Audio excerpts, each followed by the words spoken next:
ABN Marathi news मध्ये आपल्या सर्वांचं स्वागत आहे।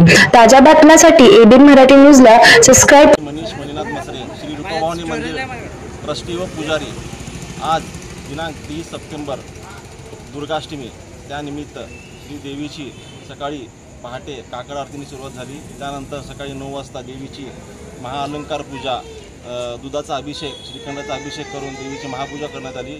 त्यानंतर दुपारी 1 वाजता रूपभवानी मंदिरमध्ये होम हवन करण्यात आला।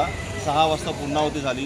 त्यानंतर 7 वाजता श्री मणिनाथ मसरे यांच्या घरातून दहीहंडी मिरवणूक काढण्यात आली। त्या दहीहंडी मिरवणुकीचं परंपरा 100 वर्षापासून म्हणजे 100-150 वर्षापासूनची परंपरा आहे, जेणेकरून ज्या लोकांना देवळात येऊन अभिषेक करण्यात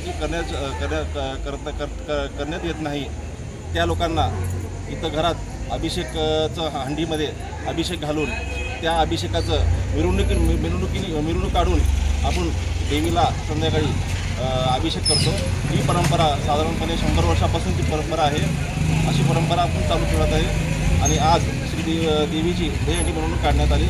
त्यानंतर देवीची अभिषेक होऊन देवीची नित्योपचार पूजा होऊन छबिना काढण्यात येणार आहे।